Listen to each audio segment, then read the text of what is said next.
최근 서울시의회가 세월호 기억 공간을 철회하라며 전기를 끊겠다고 통보했다가 취소했습니다.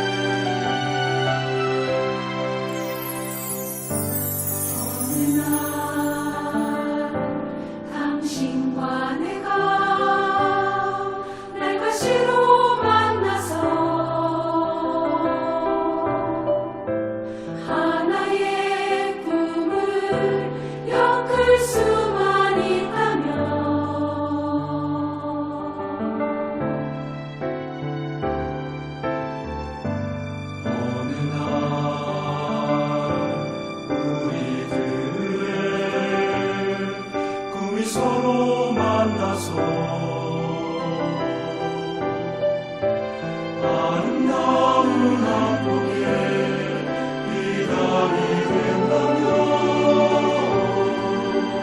비단이 된다면 나는 기다리리 준길목에서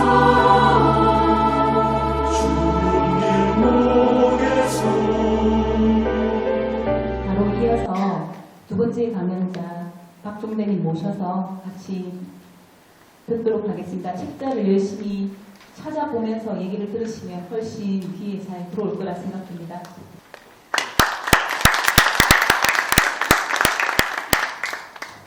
안녕하십니까. 저는 세월호 천사 피해자 안원구 2학년 4반 고 박수영군하고 박종대입니다. 이렇게 만나게 되더라고 합니다. 오늘은 세월호 참사가 발생한 지 3,415일째 되는 날입니다. 약 10년이 가까운 세월 동안 우리 진상규명과 책임자 처벌을 위해서 관심을 보여주시고 응원해주시고 지원해주신 진주시민 여러분께 감사의 말씀드리겠습니다. 잘 아시겠지만 작년이죠. 작년 6월 12일 그 사찰기 조사 기간이 종료가 됐습니다. 그래서 오늘 현재로서 약 1년 2개월이 지났고요. 어제 사참위 보고서는 9월 22일 날 나왔기 때문에 조금 있으면 1년이 다 돼갑니다. 하지만 아직까지 진상규명은 되지 않았고요. 공소시효도 이제 거의 끝나가고 있습니다. 그리고 잘 아시다시피 이번 광복절 특사 때 세월호 관련자, 우리 유가족들을 사찰하고 미행하고 했던 어떤 기무사 사람들이 시험을 받은 사람들이 있었는데 그때 6명이 광복절 특사로 선임됐습니다. 지금 상황이 그렇습니다. 공식적인 어떤 진상규명 절차는 끝까지 진상규명 절차는 이제 완전히 끝나버렸고 앞으로 남은 것은 우리 유가족들이 헤쳐나가야 되는데 사실상 지금 우리 조직이라든가 현재 어떤 능력이 잘하지 못하고 있는 상태입니다. 우리 유가족들이 앞으로도 지치지 않고 꼭 목적지에 도달할 수 있도록 여러분들께서 좀 계속해서 지원해 주시고 응원해 주셨으면 고맙습니다.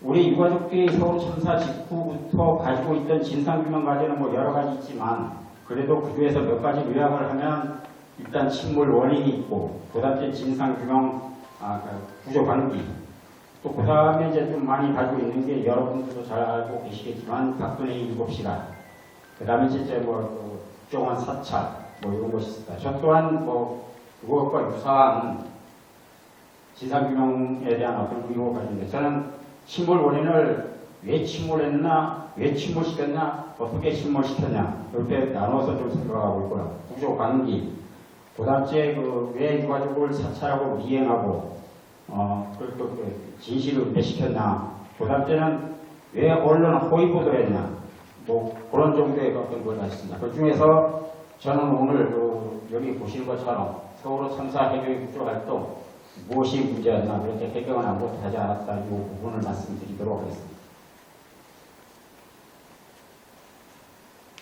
먼저 세월호 참사 진상규명 관련 구조 관련 진상규명 과제에 대해서 잠깐 말씀을 드리고 가도록 하겠습니다. 세월호 참사 관련해서 잘 알고 계시다시피 세월호는 2014년 4월 15일 날 6시 원래 출항하기로 되어 있었습니다. 하지만 잘 아시다시피 안개가 꼈기 때문에 출항을 지연시키고 있다가 21시에 서양을 했고 21시 24분에 인천 대교 밑을 지나가고 22시에 그 유명한 불꽃놀이를 하게 됩니다. 그리고 나서 그 이후에 쭉 뭐 순항을 하다가 아침을 먹고 나서 8시 48분, 49분 그때 그 사고가 발생되기 시작합니다. 그리고 8시 49분 경서부터 선체가 전도되면서 침수가 되기 시작하고요. 8시 51분에 주기관장은 정지가 되고 8시 57분경 북쪽으로 표류하기 시작합니다. 그리고 9시 47분에 3층 좌양 갑판이 침수되고 49분 비지갑판 4층 좌양, 그 다음 주에 58분에는 5층 좌양 이렇고 11시 31분 완전히 전복이 됩니다. 그러고 나서 전복 상태를 유지하다가 4월 18일 12시경 완전히 침몰이 되게 있습니다. 그리고 그 이후에는 이제 뭐 사체 수습금명과 인양 그렇게 돼 있어서 이것을 진상규명 과제에다가 비교를 하면 진상규명 과제, 사찰리 집권조사 과제 해가지고 비교해서 설명을 해드리겠습니다. 그러니까 8시 48분부터 49분 이때 이제 침몰 원인 진상규명 과제. 여기서 이때 사람이 이제 우리가 잘 알고 있는 양승진 선생님 한 분이 사망이라고 하기보다는 실종 상태가 되고 있습니다. 그리고 이때는 이제 실제로 또 이분에 대한 어떤 해경의 구조 의무는 남아 있었기 때문에 한국의 한종원 공원해가지고 이분을 찾기 위한 노력을 했었어야 되는데 실제로 해경은 이 부분을 하지 않았습니다. 그리고 이분은 구조 대상에서 완전히 제외가 돼가지고 4월 18일까지도 이분을 찾지 않았고 심지어 나중에 유골 수습하는 데서도 이분을 찾지 않았습니다. 그래서 영원한 어떤 이 바다에서 구조 대상에서 제외됐었고요. 그 다음 이제 구조와 관련돼서는 해경 매뉴얼상 구조 의무가 4월 18일 12시까지 존재하게 됐습니다. 그러니까 적어도 해경은 이래서 안 했다, 저래서 안 했다, 못했다라고 얘기하지만 실제로 4월 18일 12시까지 하지 않았으면 그들이 구조 의무를 다하지 않았다고 봐야 되고요. 이때 잘 아시다시피 나머지 이제 사람들 303명 언제 사망했는지 모르지만은 이렇게 된다. 아까 경비농원께서 말씀하셨지만은 임경빈 군도이 303명에 포함이 되고요. 그래서 저는 어디 가든지 항상 이렇게 얘기합니다. 세월호는 배가 기울어서, 선체가 기울어서 사고가 난 곳은 사망한 사람은 양승진 선생 한 명이고 나머지 303명은 구조로, 해경이 구조를 하지 않아서 선장과 선원들이 구조하지 않아서 발생했다. 그래서 대부분의 사람들이 침몰 원인의 어떤 진상규명의 중요성을 말씀을 하시지만 전 303명에 대한 구조 의무를 하고 그것을 책임을 묻는 것이 대단히 중요하다 이렇게 생각을 하고 있습니다. 그리고 사참위 조사 과제로 직나 3, 1, 3, 4, 5 이렇게 돼 있었는데요.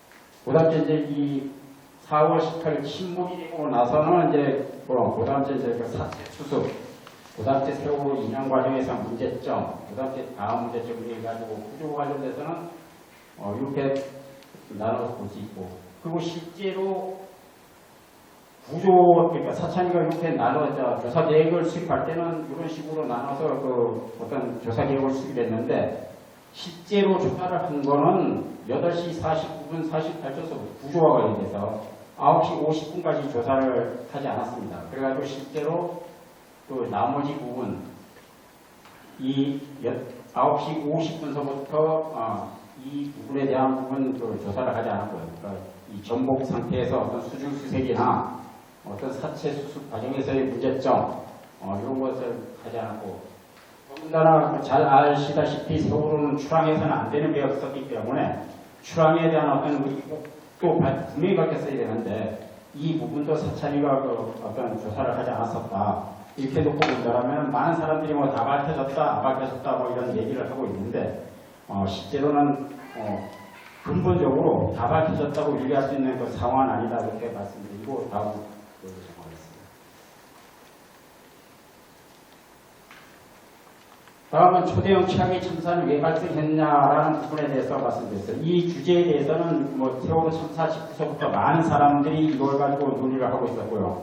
특히 어떤 사람들은 당시 대통령이었던 박근혜 씨가 개입했다라는 얘기도 하고, 어떤 사람들은 구조하지 못했다, 어떤 사람은 또 하지 않았다 이렇게 논의하고 그 누구도 여기 대해서 명확한 답을 내리지 못하고 있는 건 사실입니다. 저 또한 그 당시 대통령이었던 박근혜 씨가 전혀 무관하지는 않았을 것이다 라고는 생각을 합니다. 왜냐하면 박근혜 씨 아시다시피 뭐 임기 중에 탄핵이 돼서 중도 사퇴를 하게 되는데 그때 이 세월호가 물론 탄핵 결정문에는 제대로 반영되어 있지 않았지만은 그 중요 쟁점으로 세월호 사건이 문제가 됐었던 적이 있었고 그분은 자기 직을 걸어가면서까지도 이 세월호에 대한 말은 다 하지 않고 그 임기를 끝냈다 라는 부분. 그다음 이제 자기 임기 중에도 해양경찰청장을 비롯해서 해경을 아주 어떤 지시를 못 받기에 방해를 하거나 심지어 이사청장 김경일 어떤 사업 처리하는 데 있어서도 우병우, 황교안 이런 사람들을 동원해가지고 방해했고 그런 것을 봐가지고는 전혀 무관하지 않을 것 같다. 잘 아시다시피 박근혜 씨는 그렇게 의지가 있는 사람은 아닌 것으로 저는 알고 있습니다. 김무성, 유승민 이런 사람들이 자기 대통령 당선되는데 아주 특별히 공을 세웠는데도 불구하고 본인 어떤 가는 길에 좀 정치적으로 무죄되니까 중도에 이렇게 쫓아내버리고 했던 사람이 유독 해양경찰청장과 그 이하에 밑에 있던 사람들을 계속해서 기호하고 감쌌던 것은 그걸 어떤 자기가 연루되어 있기 때문에 했던 거 아닌가라는 생각을 합니다. 그렇지만 제가 거의 10년 동안 어떤 이 부분에 대해서 의혹을 가지고 이 부분을 계속해서 검토를 했지만 직접적인 증거를 찾지 못했다라는 말씀을 드리고 그래서 저는 오늘 이 자리에서는 그 부분을 제외하고 제가 의문으로 버틸 수는 없기 때문에 그 부분을 제외하고 말씀을 드리려고 합니다. 기본적으로 저는 아까 박근혜 씨와 관련된 부분을 제외하고 놓고 나서 오직 매뉴얼만 놓고 본다라면은 세월호 참사의 원인은 누구라고 생각합니다. 하나는 사고 초기 상황시 요원들이 늑장 보고 및 늑장 전파 이것은 그 책임 관계를 따지면 상황 시점 및 상황 담당관 책임으로 봐야 되고요. 그 다음째는 해경이 그 당시에 구조를 하려면 구조 시스템을 가동하는 그 절차가 진행됐어야 되는데 그것이 진행되지 않았던 부분 그것이 있고 그 다음째 지휘부가 노골적으로 어떤 부작위해서 시스템이 제대로 제어하지 않은 그런 부분이 있었다. 그래가지고 이 부분은 지휘부 책임 이렇게 해가지고 상황 시점 및 상황 담당관의 책임과 지휘부의 책임 이게 결합돼가지고 어떤 최악의 참사를 발생하게 했다 이렇게 저는 생각합니다. 그 부분을 조금 더 상세히 얘기하면 되겠습니다. 그 당시 세월호 사고 당시에 어떤 해경의 매뉴얼에 의한 구조 절차는 그렇게 됐습니다. 상황 인지 및 전파 및 보고, 상황 파악, 상황 판단, 구조 세력 출동 지시, OSC 지정, 구조본부 비상 가동 이렇게 해서 요거는 원칙적으로 상황실에서 상황 담당관과 상황 시점이 책임을 지고 해야 되는 부분이고요.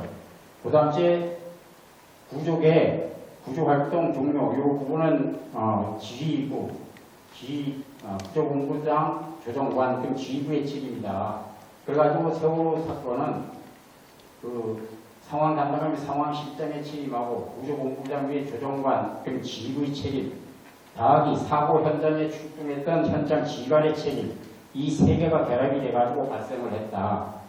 만약 세월호 사고 당시에 이 세 개의 사람들이 자기 임무를 빈틈없이 완수했다라면 그 결과는 분명히 구조 성공이 됐을 거다. 아까 말씀드렸듯이 세월호가 기울 때 단원고 교사 양승진 선생님 딱 한 분이 들어가서 배 밖으로 이렇게 날아갔었기 때문에 이분에 대한 것은 희생은 어쩔 수 없다 치더라도 나머지 사람들의 어떤 부분은 없었다. 반대로 이 세 개의 주체 중에서 하나의 주체라도 제대로 정신을 차리고 했었다라고 하더라면 적어도 저는 참사라는 단어는 없었을 것이다. 그냥 단순한 좀 치명적인 해상 사고가 됐을 것이다. 라고 얘기하는데 뒤에서 말씀드리겠지만은 이 세 개의 주체가 아무것도 하지 않았다. 저는 이렇게 생각합니다. 구조 절차와 관련된 구조 절차적 측면에서 세월호 참사의 그 실패, 구조 실패의 원인을 살펴보면은 저는 그 해경이 구조 절차에서 요구된 자기 의무를 이행하지 않아서 발생했다 이렇게 생각하고 있습니다. 저는 이 해경의 구조 절차라는 것은 우리가 또 평상시에 옷을 입을 때 그 단추를 채운 거하고 동일하다고 생각합니다. 여기서 보듯이 상황실에서 첫 번째 단추를 잘못 채우고 그것이 순차적으로 다음 단계 또 다음 단계에 영향을 주었고 이것이 마지막 단계까지 갔을 때 최악의 참사가 발생했다고 저는 생각합니다. 상황실에서 첫 번째 단추를 잘못 쳤다고 생각합니다. 보시다시피 아주 상황실에서 아주 기초적인 그 초기에 사고 초기에 해야 될 그 행위는 아까도 말씀드렸지만은 상황 인지 및 전파 보고 상황 파악, 상황 판단 요것에 쓰는데 뭐 이 상황 인지와 관련된 부분은 이건 소극적인 행위이기 때문에 자연스럽게 알고 있는 것인데 전파하거나 보고를 하지 않았던 부분이 있었고 이것이 다음에 상황 파악도 못하게 하고 상황 판단도 못하게 하고 결국에는 이것이 그 다음에 후속 조치와 지구의 어떤 것을 하지 못하게 만들었다. 그래가지고 구조 세력 축동 지시도 합리적으로 하지 못하게 하고 OSC나 다음 단계라고 해도 결국에는 이것이 1, 2, 3정장 김병희가 사고 현장에서 구조를 하는데도 영향을 미쳤다. 그래서 저 개인적으로 본다라면은 1, 2, 3정장 김병희가 좀 억울한 부분이 있다. 그리고 참고로 제가 만약에 변호사 신분을 가지고 1, 2, 3정장 김병희를 변호했으면 아마도 무죄까지는 아니더라도 적어도 유기징역 3년을 받는 형까지는 내가 안 받아줄 수도 있었을 것이다. 되게 억울한 부분이 있다. 저는 그렇게 생각합니다. 특히 여기서 이제 문제가 되는 건 뒤에서도 다시 말씀드리겠지만 단계별로 얘기했을 때는 아까 이게 세계 주체로 말씀을 드릴 수 있지만 사실상 지휘부의 책임이라고 얘기를 해야 됩니다. 왜 그러냐면은 이 일 자체는 상황실에서 했었던 건 맞지만 그 서해청과 목포서 상황, 그러니까 서해청장 김수영과 목포서장 그 김문홍이 9시 5분, 9시 3분에 상황실에 들어와가지고 나름대로 상황을 파악하고 지시를 하고 있었기 때문에 만약에 그 상황실에 있었던 사람들이 잘못하고 있었다면 그때 지휘 감독을 제대로 했었어야 됐었다. 그렇게 됐었다라면은 상황실에 하자 있는 구조 절차 진행을 충분히 그걸 이 제대로 된 방향으로 갈 수 있도록 충분히 할 수 있었다. 하지만 이 세월호 사고 당시 구조공장, 그러니까 목포서장 김문홍, 서해청장 이 김수현 등은 10시까지 아무것도 하지 않습니다. 그랬다 보니까 우왕좌왕 하다가 어떤 그런 문제 생겼다. 그래서 저는 이제 이 해경의 구조 점수를 매겨보면은 전교생이 전과목을 빵점을 가진 거하고 동일하다. 라고 얘기를 합니다. 이 부분은 제가 2014년 광주지방법원 어떤 이 선정과 선언 재판을 할 때 피해자 진술했으나 할 때 했던 말인데 이 전교생이 전과목을 동시에 빵점을 맞을 수 있는 가능성은 이 지구상에 존재하지 않는다. 우리 학교 다닐 때 그 어렵다는 수학도 한 가지 번호만 써도 빵점을 안 맞는다. 그런데도 불구하고 동시에 빵점만 맞았다고 한다는 것은 그 누군가가 이름만 쓰고 나가자라고 얘기하기 전에는 좀 그건 불리다라고 말씀드리겠습니다. 그럼 사참위는 이 사건을 어떻게 했냐라고 말씀드리겠습니다. 2017년 8월 30일 제가 중앙지검의 박근혜 외에 18명을 고소고발해가지고 고소인 조사를 받으러 왔었습니다. 그때 검사가 하시는 말씀이 아버님의 고통하고 억울한 심정을 안다. 하지만 아버님께서는 법을 묵으셔서 그렇지 법은 그런 것이 아니다. 법은 절대 무능을 처벌하지 못한다. 라고 얘기하면서 검찰은 이 사건을 무능이라는 관점에서 바라보시더라고요. 그런데 저는 기본적으로 이것은 무능의 문제가 아니라 해경은 아까도 말씀드렸지만 첫 번째에서부터 마지막까지 애초에 그렇게 해야 될 의무가 정해져 있었었고 그 누구도 중간에 자기한테 주어진 의무를 이행하지 않은 부작위 겁니다. 그런데도 불구하고 검찰이 어떤 이 부작위범을 그 무능한 어떤 그걸로 해가지고 할 만큼 했지만 구조 실패했다 이렇게 한 것은 이해하지 못하겠다 이렇게 생각하고 있어요. 사찰이도 이 사건을 사실상 무능과 무지로 바꾼 것 같습니다. 2022년 9월 2일 국회에서 그 어떤 토론회가 있었는데 이때 사찰이 이 사건을 조사했던 조사관이 나와서 이 부분에 대해서 이렇게 말씀하셨다. 우리가 방대한 자료를 검토하고 관계자 진술을 조사해봤더니 구조 실패는 침몰주인 선박에서 선원 지시에 따라 지시에 따라 대기주인 승객들에게 명시적인 퇴선 명령을 내릴 만한 급박한 상황에서 퇴선 명령을 내리지 않아서 그렇다. 그 다음째 기록을 통해서 들어보니까 해경 구조 세력이 안일하게 생각하고 있더라. 그 다음째 훈련을 받지 않았다. 경험 부재, 유사 사고에 대한 경험이 없었다. 이게 어떤 구조 실패의 원인이다. 라고 얘기했고요. 또 이 실제로 사찰이 보고서에서도 뭐 그렇게 나와 있었었고, 그 전원위원회에서 이 보고서 통과를 위한 자리에서도 이렇게 얘기했습니다. 세월호 탐사 당시 해양경찰은 성화 대처된 구조공식이 무엇이고 언제 어떻게 가동되는지 제대로 된 규정된 매뉴얼들 인식도 심지어 정확한 단어도 알지 못하는 수준이었다. 이렇게 얘기를 했습니다. 기본적으로 저는 이 생각에 대해서 좀 다르게 생각한다. 왜 그러냐면 세월호 사고 당시 해경한테 요구됐던 자기 의무는 사고 선박과 교신에서 사고 선박의 선내 정보까지 해서 이것에 대한 정확한 상황 판단을 하고 합리적인 조치를 취하는 거다.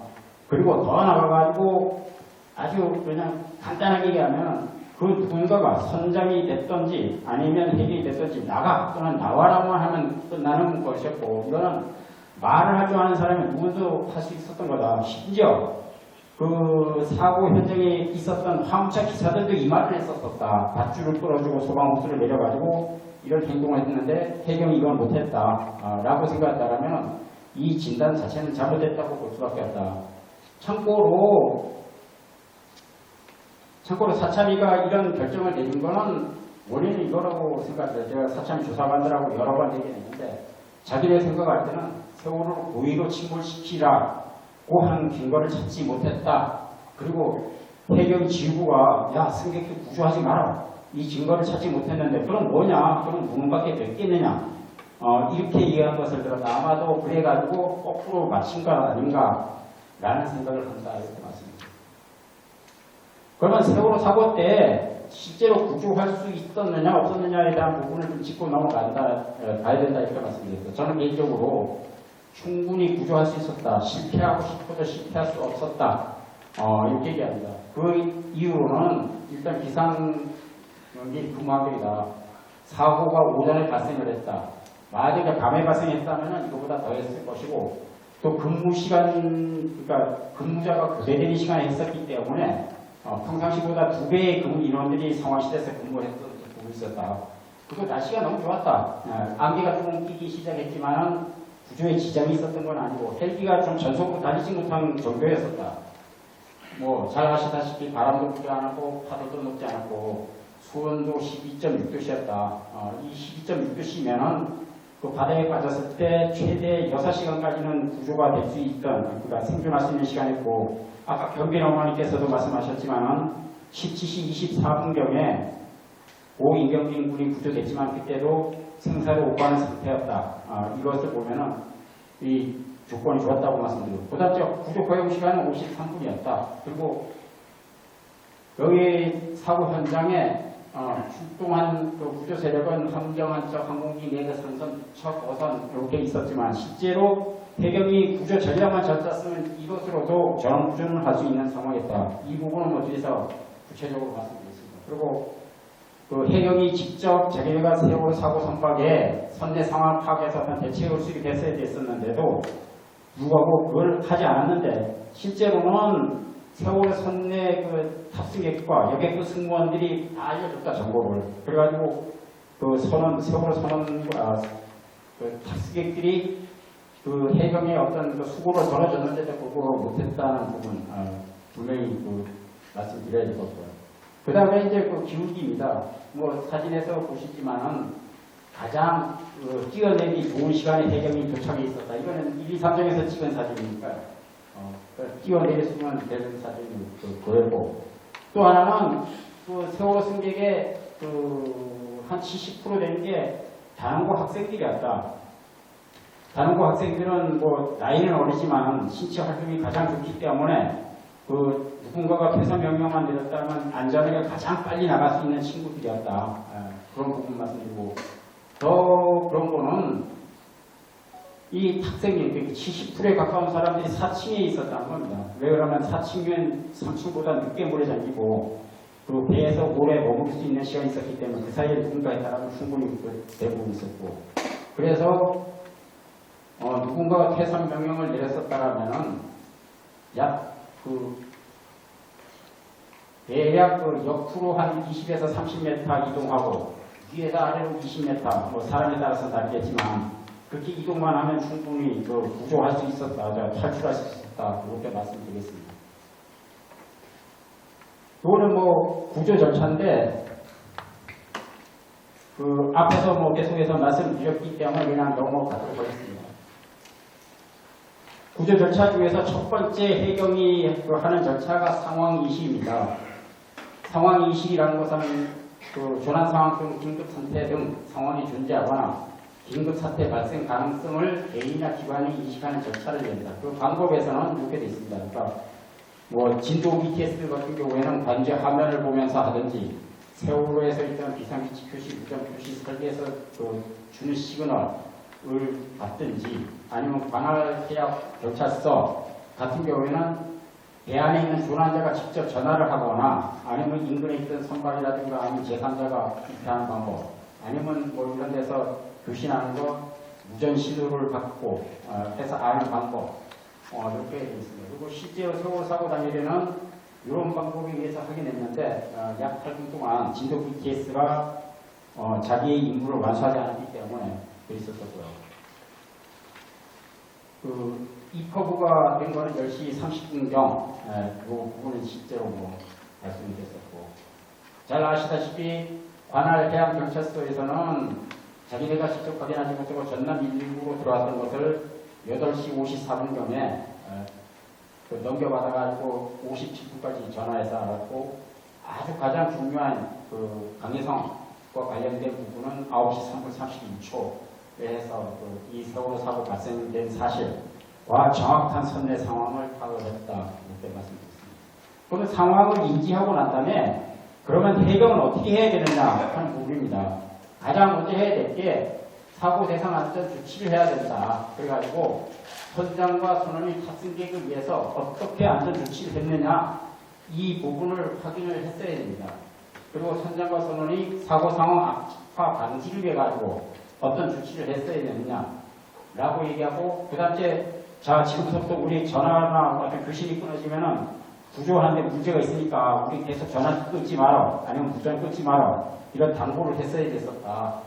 그리고 그다음에 사고 상황이 위험 상태 파악하고 결과에 따라 필요시 구조 세력 현장 도착할 때까지 조난자 승선원이 해야 될 안전 조치 요구를 해라. 우리가 어떻게 줘야 돼, 어떤 행위를 해줘야 되는지, 너네는 어떻게 해야 되는지에 대한 부분을 했었어야 됐었다. 그런데 실제로 세월호 사고 당일날 해경이 이것을 했느냐라는 부분이 중요한데요. 실제로는 하나도 안 하지 않았다. 세월호 사고 당시 해경이 선원한테 한 것은 요 서너 가지밖에 안 됩니다. 그러니까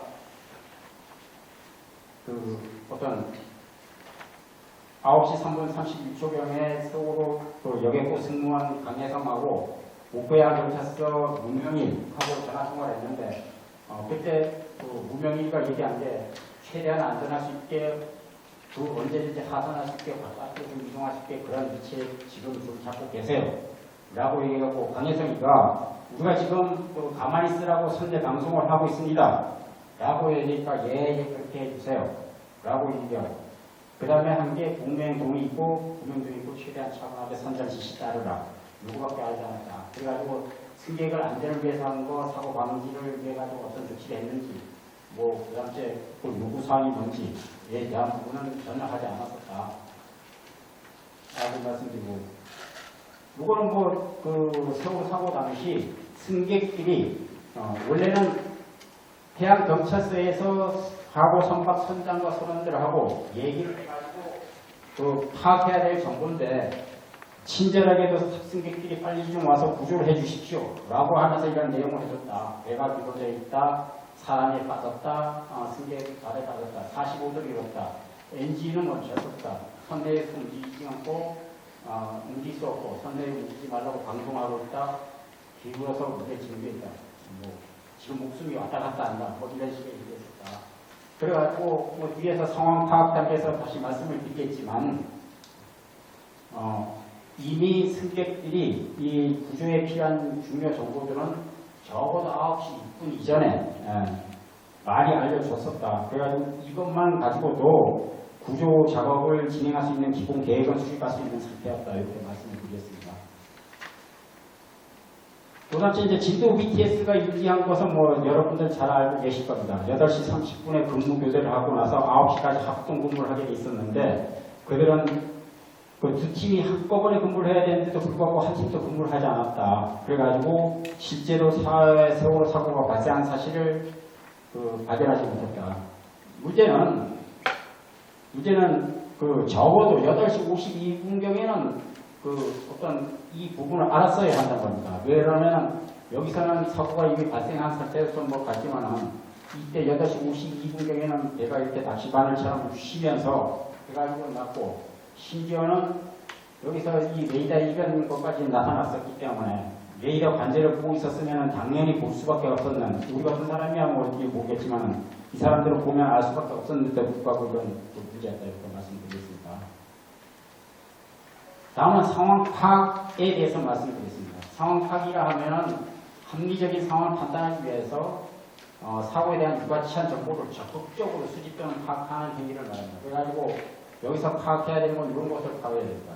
조난 선박, 위치, 사고 선박, 이런 선적국, 승성원수, 화물 종류, 양, 조난의 종류, 유구되는 주원형, 아까도 말씀드렸죠. 희생가스, 이런 거, 그 다음 청취하고 있는 조치사항, 그 다음 사고 유형, 침수, 발생 장소, 하고 기울기도 확인을 해야 된다. 왜 그러냐면 침수에 의해서 선박이 경사하게 되면 침수가 더욱하고 그러면 결국에 전복된다라는 매뉴얼 규정이 있었기 때문에 일반적으로 이 부분을 반드시 확인해야 되고, 특히 세월호는 침수 사고이고 전복 사고입니다. 그러니까 많은 사람들은 세월호 침몰 사고라고 얘기를 하지만 원래는 처음엔 침수 사고로 해가지고 진행이 되다가 그 다음에 전복이 되고 그 다음에 완전히 침몰됩니다. 그래가지고 일반적으로 말씀을 드릴 때는 침몰 사고라고 통칭하지만은 실제로 구조에서는 침수 상태, 전복 상태 나눠서 해야 된다. 그래서 침수 사고일 때는 어떤 침수 상황을 해야 된다. 발생 장소가 어딘지, 원인이 뭔지, 배수 작업하고 있는지 안 하는지, 침수량은 많은지 작은지, 이 부분에 인명복귀의 피해가 어떻게 되는지 얘기해야 되고, 전복이 됐을 때도 이것도 해야 된다. 이렇게 말씀드리겠습니다. 아까도 말씀드렸지만 해경은 상황 파악 단계에서 상황 파악을 하지 않았습니다. 그런데도 불구하고 이제 검찰과 법원과 사참위는 이 상황 인지 단계하고 상황 파악 단계하고 혼동을 해가지고 실제로 분리해야 되는 개념인데 했었다. 아까도 말씀드렸지만은 상황 인지는 가만히 있어도 업무 수행 중에 그냥 알게 돼 있는 그런 자연스러운 현상, 소극적인 행위라고 봐야 됩니다. 반면에 상황 파악은 구조 작업을 진행하기 위해서 적극적으로 자기가 필요한 정보를 해야 되는 겁니다. 그래가지고 이거는 선택이 아니라 의무다, 반드시 해야 되는 거다 라고 했는데, 세월호 사고 당시에 세월호 사건과 관련된 어떤 재판 기록, 수사 기록을 보면은 법원도 검찰도 사참위도 이거를 같은 개념을 놓고서 할 만큼 했다라는 식의 어떤 얘기를 하고 있었다. 그래서 이 부분은 대단히 잘못된 것이라고 말씀드렸습니다. 그 다음에 말씀 더 드려야 될 것이, 이 상황 파악은 딱 한 번만 하는 것이 아니라는 겁니다. 계속해서 상황이 종료될 때까지 해야 되는데, 반드시 이런 부분을 했어야 됐었다. 현재 침수 정도 및 침수 여부, 침수 원인 확인, 해선, 해상, 부신 인근 선박 구조 안전 상태, 박파 및 격실 대응 있는 침수 구역 보기 여부, 구조세 현장 도착 전 자체 침수 저지 여부, 뭐 이런 부분을 했었어야 했었다. 그래가지고 구명조끼 착용, 구명벌트와 태산 준비했는지 아닌지, 현장 승객, 승선원들 안전을 위해서 적실한 상인, 아까도 이거 말씀드렸지만 하여튼 그것까지 했었어야 됐다. 불이행하고 있으면 빨리 해라 라고 얘기하고 선장과 선원이 연락이 안 되면 다른 사람한테라도 이걸 어떤 연결해가지고 했었어야 됐다. 그리고 법원과 검찰과 사참위는 이 부분을 대해서 얘기를 하지 않는데 이것은 당연히 요구되는 의무인데요. 이것을 일시에 한꺼번에 해서 한꺼번에 보고를 해야 된다. 특히 세월호 사건 같은 경우에 이제 보면은 진도 BTS가 9시 6분경 그 세월호와 교신을 처음 설정하기 시작하고 시점은 9시 7분에 교신에 성공을 합니다. 그리고 9시 37분까지 약 64차례 교신을 해가지고 이런 부분을 대체적으로 형식적으로는 합니다. 그래도 실제로 또 따져보면 여기서 또 누락된 부분이 있는데 이것을 한꺼번에 해서 한꺼번에 사회청이나 그 목포서에 전파를 하지 않고 하다 보니까 쭉 해서 9시 37분 마지막 할 때 이 대충 파악을 했는데 서로들 이때 그 배를 버리고 이제 도망가는 시점이 되다 보니까 상황을 파악하고도 그 어떤 함정적인 조치를 하지 못했다. 그런 측면에서 문제라고 하자면 그 어떤 이 한꺼번에 일시에 동시에 파악해서 보고하고 전파해야 된다라고 말씀드립니다. 그럼 세월호 사고 당시는 어떻게 했느냐? 아까도 말씀드렸듯이 하지도 않았고 하려고 노력하지도 않았다. 다만 1, 2, 3정이 그 1회 3번 세월호 교신 설정을 했었다. 심지어 목포서장이 보고 있던 삼천포함에서도 그런 행위를 하지 않았다. 그런데도 불구하고 해경은 뭐라고 주장했느냐? 우리가 상황 파악을 하기 위해서 열심히 노력을 했어. 라고 얘기합니다. 그러면서 뭘 했냐? 라고 얘기하니까 우리가 9시 10분경 목포운항근실에 무리해가지고 세월호 선장 이준석이 전화번호를 받아가지고 선장한테 2번 전화를 했더니 안 받더라. 그래서 할 만큼 했다. 그래서 법원에서는 이것을 근거로 해가지고 실제로 무죄를 선고합니다. 근데 제가 여기와 관련된 어떤 자료 뭐 다 찾아보고 했더니 실제로는 그게 아니더라. 여기서 길게 설명 못 드리겠지만 목포운항관리실에서는 이준석이 전화번호를 가지고 있지 않다. 그 다음째 진술도 틀리다. 그 다음째 실제로 목포서에서 이준석이한테 전화를 하면은 이준석이 전화 받지 못할 이유가 없었다. 뭐 이런 해가지고 그 다음째 이준석이 번호를 목포에서는 그냥 키만 누르면 확인할 수 있는 방법도 있었었다. 이런 쪽에서 본다고 한다면은 이 법원의 판단, 사참의 판단, 검찰의 판단은 사실상 잘못됐다. 심지어 그 사참위 같은 경우에는 이준석이가 4월 16일 조타실에서 그 어떤 전화를 하고 뭐 이랬던 그 기록도 있고, 그 다음에 이제 그 어떤 4월 17일, 18일, 19일에도 전화를 했는데도 불구하고 그 휴대폰을 조타실에서 조타실에다 놓고 나왔기 때문에 전화해봤자 못했을 것이다. 이런 이상한 것까지 하고 판단까지 하고 있습니다. 그래가지고 기본적으로 법원과 검찰의 판단은 틀렸고 사참위 판단은 다 틀렸다. 이렇게 말씀을 드리겠습니다. 시간이 넘어가서 하여튼 뭐 서해청 상황실에서도 파악하려고 노력을 했지만 딱 이것만 했다. 배 우측으로 기울어져 있고 지금 대부분 선상과 배 안에 있는 밖으로 나와 있는 사람이 몇 명이야? 해상에는 지금 인원이 없고 인원들이 전부 땡땡땡이 있음. 그러면 실제로 이것에 대해서 더 자세한 것을 봤어야 했지만 물어보지도 않고 그랬었다. 그리고 이것도 되게 중요한 정보인데 이것에 대한 합리적인 조치도 하지 않았었다. 논천 같은 경우에도 사람들이 밖으로 나와 있지 않고 50도 기울어져 있고 뭐 뛰어내린 사람도 없고 뭐 이렇게 돼 있었는데 이것에 대한 것은 어느 정도 파악을 했지만 뒤에 후속 조치를 하지 않았다. 이렇게 말씀드렸습니다. 그 이 상황 판단 파악을 하기 위한 어떤 그 통신 수단에 대해서 말씀드렸습니다. 어쨌든 이 상황 파악을 하려면 세월호와 경찰서가 가지고 있는 공통적인 그 통신 기기가 있어야 되는데 실제로 세월호 사고 당시에는 모두 있었습니다. 그러니까 SSB, VHF, 전기전화, 휴대전화가 있었었다. 그래가지고 이걸 이용해서는 세월호와 교신 설정을 해서 충분히 할 수 있었었다. 그리고 그 세월호, 그러니까 청해진 해운 운항관리 규정에 보면은 이 SSB를 이용해서 VHF와 SSB를 이용해가지고 그 교신을 해라 라고 돼 있고, 삼천구함에도 보면 여기 잘 보이진 않는데 SSB를 이용해서 하라고 돼 있었었다. 그런데도 불구하고 검찰은 SSB가 없었기 때문에 하지 못했다라는 결론을 내렸고, 이것에 따라서 법원도 통신기가 없었기 때문에 하지 못했을 거야 라고 얘기를 했었다. 이 부분은 1심에서 이렇게 문제를 나가지고 제가 되게 억울해서 법원에 증인으로 좀 신청을 해달라고 해서 제가 직접 나가서 그 정보공개 청구를 통해서 받았던 그 증거 자료를 제출하고 직접 이 부분에 대해서 그 어떤 증언을 했었는데도 불구하고 실제로 그 항소심 판결문에서는 배제가 됐습니다. 그 단체 상황 판단입니다. 그 앞에서 상황 인지 과정 아니면 상황 파악 과정에서 그 얻은 정보를 가지고 우리가 어떻게 해야 되느냐라는 것을 상황 판단 회의를 해가지고 그래서 어떤 결정을 내려야 됩니다. 후속 조치에 대한 결정을 내려야 됩니다. 구조 공부를 비상 가동할지, 우리 직접 처리할지, 아니면 외부의 힘을 빌릴지에 대한 부분을 했었어야 된다. 그런데 세월호 사고 당시에는 그 부분은 없었다라고 말씀드리고, 다만 본청에서는 실제 이걸 하지 않았는데 그 서류를 가짜 서류, 짜가 서류를 마련해 놨었다. 여기 보시면은 여기서 나오진 않는데 잘 안 보실 것 같아요. 저도 지금 안 보니까 9시 10분서부터 10시 30분까지 우리가 상황 판단 회의를 했어 라고 이 자료를 만들어 놨습니다. 그런데 실제로 이 시간은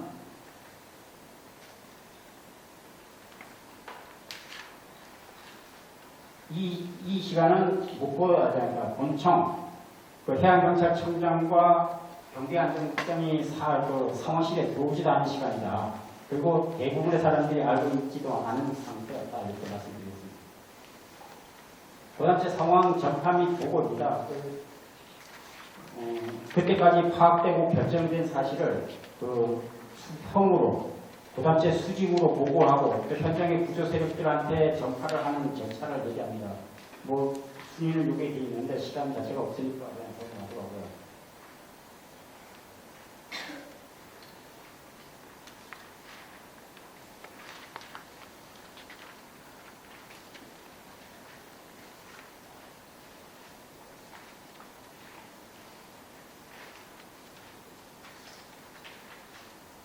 그 다음에 이제 수색구조 세력이 출동 지시입니다. 실제로 현장에 출동해서 구조할 사람들을 보내야 되는 겁니다. 거기서 이제 보면 그 상황실과 지휘부에서는 이런 행위를 해야 됩니다. 최인근 항행선박, 조업상방에서 구조 지원 요청을 하고, 사고 인근 위치 인근에 있는 함정 포착사 해적 구조대 출동 지시하고, 현장 지휘관 항공기 조종관 지정을 해야 되고, 항공기 및 특공대 출동 지시를 해야 되고, 이런 행동을 해야 되고요. 그 다음에 현장의 수색구조 세력도 일단 사고 현장으로 빨리 가라. 그 다음에 누가 현장 지휘관으로 지정됐는지, 항공기 조종관으로 지정됐는지 확인해라. 그리고 도착 예정 시간 같은 거 보고를 해라. 그 다음에 준한 선박 및 상황실과 통신 유지해라. 현장의 구조 세력과 사고 선박과도 교신해라. 이런 절차를 하게 되어 있습니다. 실제로 여기 노란색으로 되어 있는 거, 이 부분은 반드시 했어야 될 사안이지만 사실상 잘 진행되지 않았거나 전혀 진행되지 않았다, 이렇게 말씀을 드리겠습니다. 세월호 사고 당시 어떤 출동세력 구조 현황과 관련된 겁니다. 실제로 이제 목포서에서는 문자, 대화방, 채팅방으로 이런 조치되고 무전기로 유동도 했고요. 그다음에 유선 전화는 서해청 목포항공대 헬기 지원 요청, 휴대폰으로 긴경이 출동 지시하고 여기 다입니다. 그리고 서해청 했는데 유의미한 건 없다. 실제로 세월호 사고 당일날 각 구조본부 상황실에서 근무했던 사람은 총원 26명이다.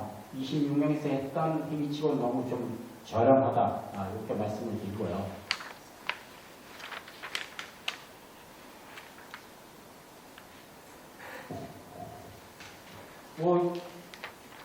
이 출동 세력 출동 구조 세력 어떤 동호가 관련돼서도 상당히 많은 부분이 묻혀 있었습니다. 그러니까 목포서 서해청에서 헬기를 동원하는 과정에서도 뭐 이제 사찰이나 법원은 출동을 하는 데 있어가지고 탑승객, 그러니까 세월호 탑승객이 몇 명이야, 이게 문제다라는 부분을 지적을 했었는데 저는 적어도 이 부분은 별 문제가 없다고 생각합니다. 왜 그러면 그 사람들이 출동할 때 이미 여객선인 걸 알고 있었고 여객선에 한 명만 타고 있을 것이라고 생각하는 사람은 아무도 없었으니까 그 부분은 그렇게 중요하지 않다라고 생각합니다. 다만 출동할 때 너네가 가서 어떻게 행동해 그런 어떤 실질적인 구조 지침을 주지하는 것은 좀 문제다라고 말씀을 드리고 그다음 제 512호 헬기 같은 경우에는 실제로 김병일이가 출동 지시를 받는 8시 57분에 목포서장 김문홍이가 512호 헬기를 타고 이동 중에 있었습니다. 그런데 그것을 사고 현장으로 바로 가게 하지 않고 삼천고함에 내리게 한 거, 이거는 문제다라고 말씀드리고 심지어 서해청에서는 서해청장 김소연이가 출동 현장을 가기 위해서 출동하고 있는 거냐, 서해청으로 와. 물론 끝까지 가진 않았지만 그런 것도 있었다라는 부분을 말씀드리겠습니다. 거치 1, 2구조대 같은 경우에도 대단히 좀 출동 지시한 데 문제 있었다. 감사원은 8시 58분에 출동 지시를 해가지고 9시 13분에 차량을 타고 출동해서 행목항으로 가서 어선을 빌려 타고 가다가 경기장으로 갈아타고 갔다. 기상 때문에 갈아타고 왔다라고 했는데 실제 제가 조사했을 때는 9시 6분, 9시 21분, 9시 22분에 그 상황실에 자기 사무실에서 119부대 사무실에서 전화통화를 하고 있었기 때문에 23분 이후에 출발을 했다라고 말씀을 드리고 가다가 어선으로 갈아탄 거는 맞는데 그것이 여기서는 기상학과 한계 때문이라고 얘기했는데 실제로는 그게 아니었다. 가작과 가승의 문제였다라고 말씀드리고 그런데 특공대 같은 경우에도 그렇습니다.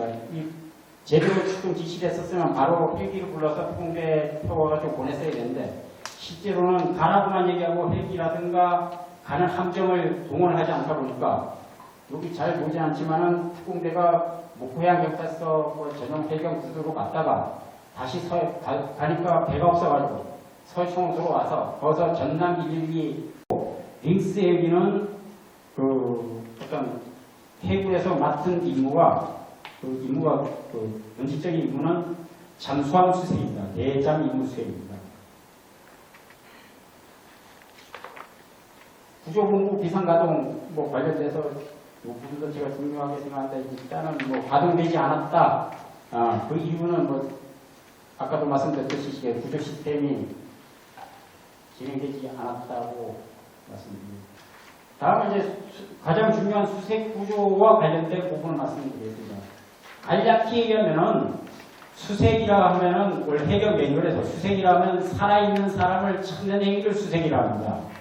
그리고 구조라고 하면은 살아있는 사람을 찾아서 안전하게 구조해서 안전한 장소로 이동한 병원을 포함해서 그것을 얘기합니다.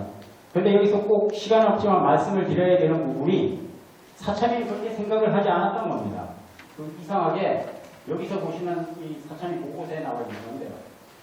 수색구조를 완전 침몰 유의 조치를 수색구조라고 분류한다 라고 얘기하고 그래서 혼동이 있기 때문에 우리는 우리가 얘기하는 수색구조까지 있는 수색구조라고 부르지 않고 초동 대응이라고 부른다 라고 얘기를 합니다.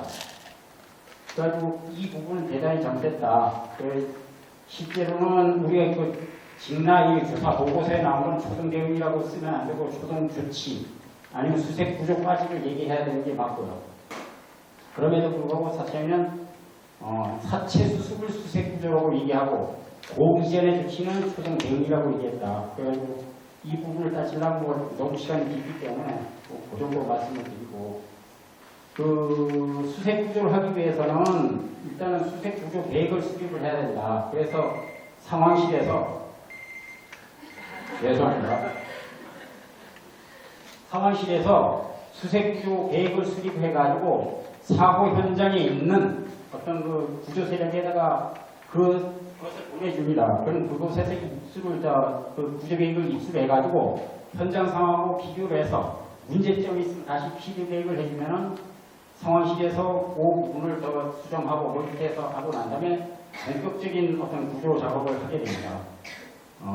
이때 수색계획은 뭐 이렇게 됐습니다. 그러니까 수색 및 구조 계획에 의해서 활동을 실시하는데 태선 유도 및 태선 명령 지시, 사고 선박 정보기 잠수선을 통한 수색 구조 지시, 함정 및 항구기 위한 수색 구조, 뭐 이런 것하고 사고 현장에서도 그걸 해야 된다. 안전한 장소 승객 대피, 그다음 구조 방법에 대해서 결정해야 된다. 직접 올라갈 것인지, 태선을 구조할 것인지, 선정과 선언해가지고 태선 유도 방법을 할 것인지, 뭐 이런 부분을 해서 구조 작업을 진행해야 된다. 라고 말씀을 드리고, 여기서 이제 정확히 좀 짚고 넘어가야 될 부분이 있습니다. 우리 가족들도 그렇고 대부분의 사람들이 검찰에서 가천대 박형주 교수가 얘기했던 탈출 가능 시간 17초를 얘기하니까 거기에 대해서 올인을 하고 있는데 실제로 구조 매뉴얼에서는 그것이 선행되는 비행가 아닙니다.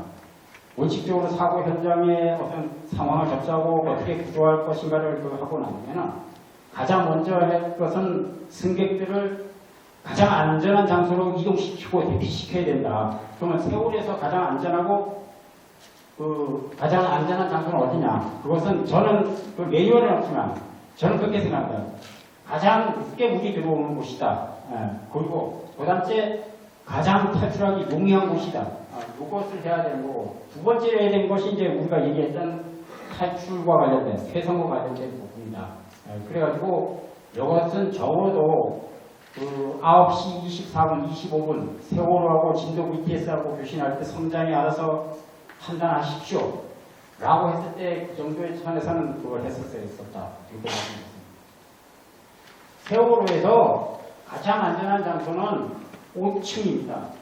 5층 보면은 거기에 강하식 탑승 장치, 일명 슈트라고 얘기하는데요. 좌우변에 250인승 2개씩이 배치되어 있었다. 슈트 우리 비행기 타보신 분들 잘 아실 겁니다. 안전교육할 때 가장 먼저 하는 부분이 이거니까요. 이런 게 설치가 있었었고, 이것을 5층에다 설치한 것은 아까도 말씀드렸듯이 그곳이 가장 물이 늦게 들어오고 오랜 시간 버틸 수 있기 때문입니다.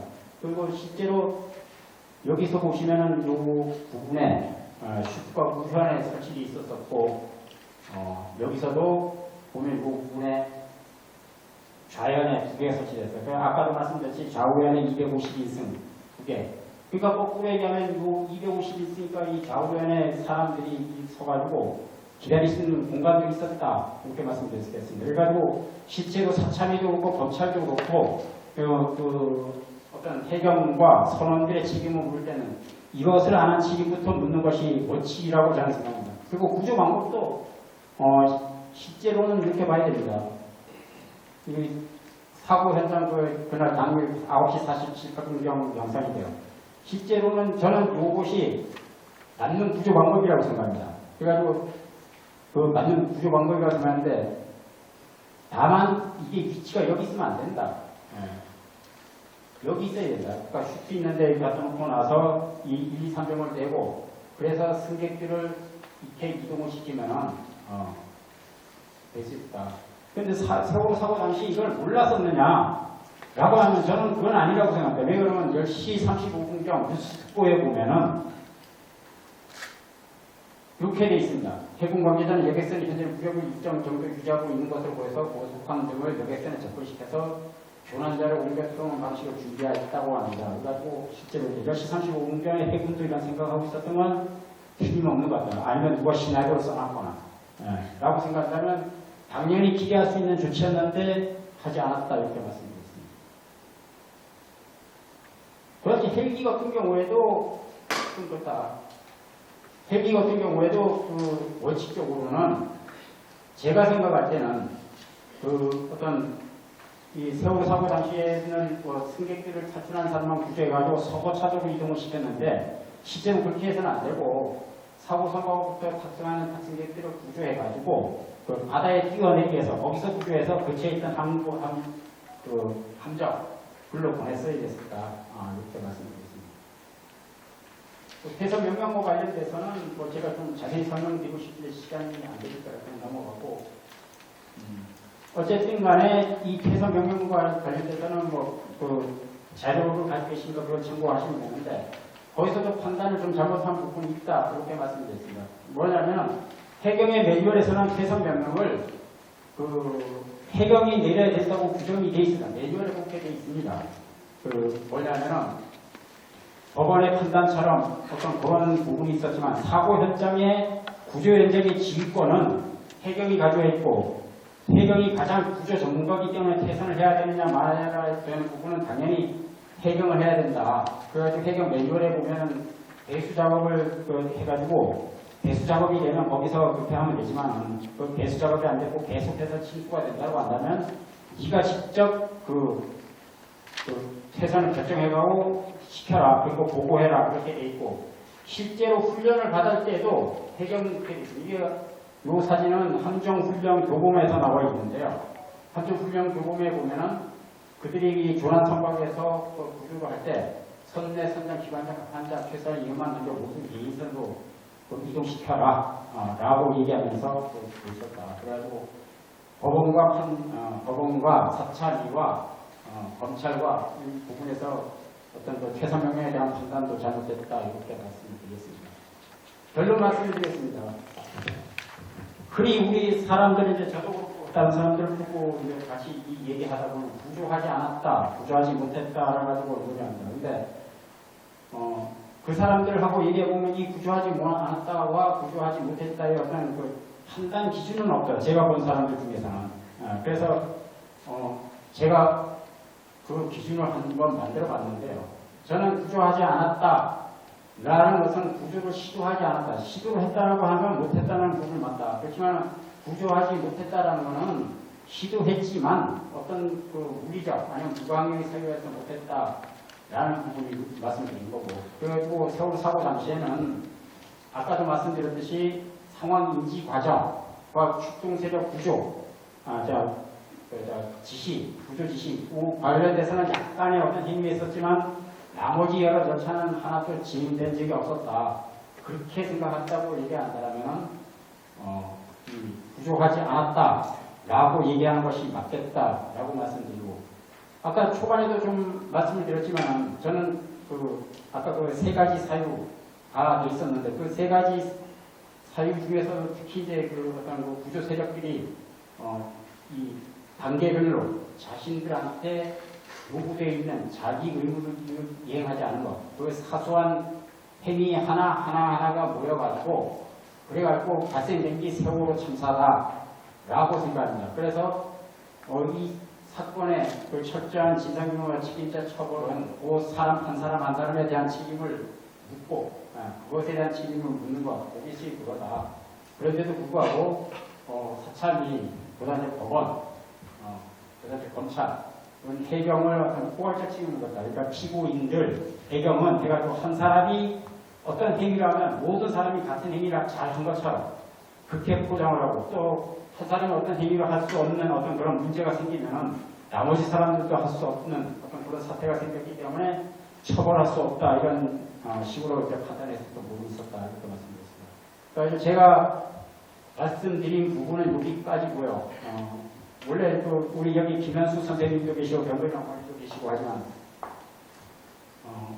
작년 한 9월서부터 지금까지 우리가 이제 매주 일요일 8시부터 10시까지 그 2시간씩 계속해서 거의 쉼 없이 이 부분에 대해서 공부를 해가셨습니다. 그런데 이 해경의 구조와 관련된 것만 한 6개월 이상 했던 걸로 생각됩니다.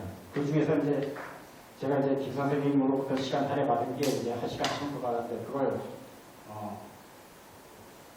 이게 말씀드리려니까 한꺼번에 너무 많은 그릇의 크기 비해서 좀 갖다 보니까 두서없이 그렇게 해서 좀 말씀드렸는데 제가 말씀드린 것 중에서 의문이 나시는 사항이라든가 더 알고 싶으신 분이 있으시다면 이걸로 좀 연락을 해주시면 제가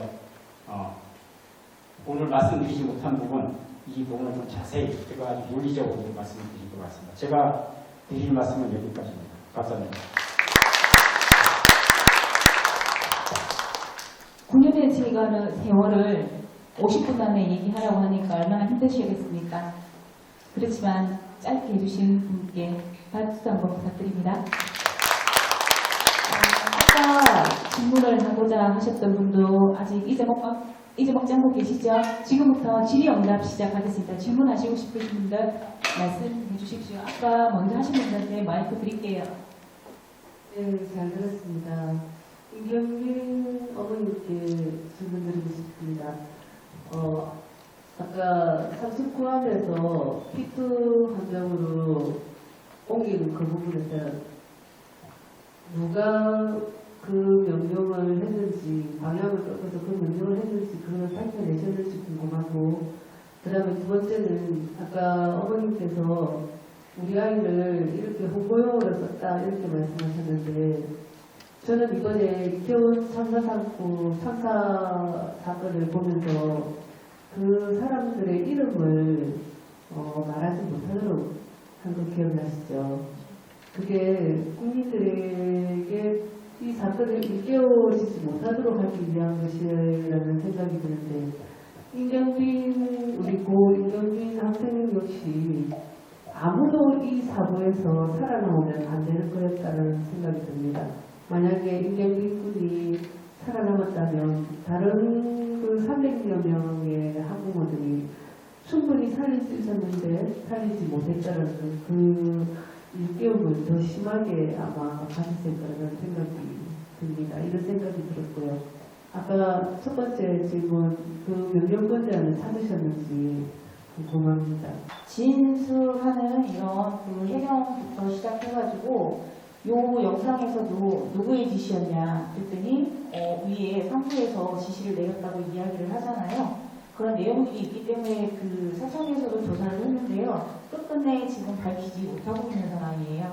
네, 그렇기 때문에 지금 저도 이렇게 경빈이 엄마로서 지금 현재 찾은 이 자료나 이런 내용들을 가지고 이렇게 하고 있는 것조차도 경빈이뿐만이 아니고 세월호 안에 승객들이 있었기 때문에, 그리고 저 또한 그 느낌 그대로 받았었거든요. 절대로 살아나오면 안 되겠다라는, 살아나와도 살려서 나오지 않았었던 그런 상황들이 생각이 됐기 때문에 적어도 왜 그랬는지는 좀 알아야 되겠다. 그렇기 때문에 가만히 있을 수가 없었고요. 가만히 있으면 모든 걸 밝혀지겠다고 했었던 이런 상황임에도 불구하고 가만히 있었더니 아무것도 안 했더라고요. 그리고 가만히 있으면 정말로 끝까지 그냥 바보로, 정말 아이한테 미안한 부모로 나중에 아이를 만날 수밖에 없겠다 생각이 들었기 때문에 적어도 경민이를 통해서 그때 승객들이 나와도 똑같은 상황들을 겪었을 거라 생각을 했기 때문에 왜 그랬는지는 꼭 밝혀야 되겠다 생각이 들어서 했는데 끝끝내 밝히지 못하고 사참위는 지금 끝이 났어요. 그러함에도 사참위는 보고서에 이건 반드시 밝혀야 될 문제다라고 이야기를 제시한 것을 저는 보지 못했습니다. 그래서 억울함을 품고 이렇게 엄마로서 다니고 있습니다. 제가 질문드리고 싶은 것은 두 분 중에 어느 분이라도 말씀드려도 괜찮은데요. 진상규명, 사실 지금 스위초 선생님도 돌아가시면 진상규명이 제대로 안 되고 있습니다. 이것이 계속 반복되고 있습니다. 어떻게 하면 정말 제대로 된 진상규명이 되고, 어떻게 하면 이런 사건이 다시 일어나지 않은 우리나라가 될 수 있을지, 그런 부분에 대해서 지혜의 말씀을 부탁드립니다. 현재로서는 사실상 이제 국가가 주도하는 진상규명 절차는 모두 끝났습니다. 그래가지고 이제 앞으로 할 수 있는 거는 우리가 직접 할 수밖에 없다. 그래서 이제 이 문제가 하나 있습니다. 이게 사참이 저는 좀 그 부분이 좀 안타깝다고 생각하는데요. 제가 이제 그 세월호 참사가 나오고 나서 좀 정신을 차리고 기록을 묻기 시작한 게 2014년 말 아니면 2015년 초서부터였는데, 사실상 그 기록을 법원과 검찰과 뭐 이런 데서 좀 많이 받았습니다. 물론 이제 정보 공개를 청구해서도 이제 좀 많이 받았죠. 근데 이제 슬픈 것은 이 사참이라는 곳이 유가족을 위해서 그리고 진상규명을 위해서 출범한 조직인데, 그들은 조사 과정에서도 자료를 공개하지 않았고, 저는 이렇게 입부 받았습니다. 입부 받았는데 공개하지 않았고, 그 당시에 종료되면서도 공개하지 않았다. 그리고 나서 보고서 읽어보신 분들은 아시겠지만 보고서에도 이름을 A 땡땡, 뭐 김 땡땡, 뭐 K 땡땡 이렇게 해가지고 사실상 그 어떤 이 기록 검토를 위한 사람들, 저 같은 경우 이제 그들이 이것들은 기록을 같이 읽었기 때문에 어느 정도 추정을 하는데 일반인들은 알지 못한다. 그래가지고 그 부분이 아주 대단히 좀 문제라고 돼 있고, 저희 입장에서 본다면은 어쨌든 간에 그거까지를 그 자료를 확보해야지만, 세트 확보해야지만 어떤 종합을 할 수 있는 부분이기 때문에 일단 그것을 좀 뭐 받아야 되고, 그 단체는 이제 제 개인적인 생각은 제 능력이 거기까지 미치는지 안 미치는지 모르겠지만, 어차피 국가는 아니니까 우리 가족과 연대가 뭐 단결해가지고 새로운 진상규명 조직을 만들어야 된다. 그래서 가장 먼저 해야 될 것은 일단 우리가 가지고 있는 진상규명에 대한 어떤 의혹에 대한 크기, 종류 이런 것을 정리를 하고 난 다음에 그것을 바탕으로 해서 실제로 지금까지 밝혀진 거, 안 밝혀진 거 그것을 정리하고 나서 그 미결 과제를 계속 어떻게 할 것인지 그걸 해야 된다. 그런데 이제 현재 뭐 연대와 가협이 그 부분을 준비는 하고 있지만 아까도 말씀드렸듯이 4차기 조사기간이 종료된 지 1년 2개월이 지났고 보고서가 나온 지도 1년이 다 돼갔지만 논의만 하고 있을 뿐 앞으로 나가지 못하고 있다. 그래가지고 저희야 뭐 이제 지혜를 가지고 있는 사람들이기 때문에 어쩔 수 없이 계속해서 갈 것이지만 여러분들께서는 어떤 연대와 가협이 그냥 뭐 언제 갔든 뭐 상관없다 이런 식보다는 빨리 그리고 제 목적을 찾아가지고 갈 수 있도록 좀 뭐 관심도 가져주시고 때로는 지지들도 좀 해주시고 이렇게 대해를 좀 부탁드리겠습니다. 감사드립니다.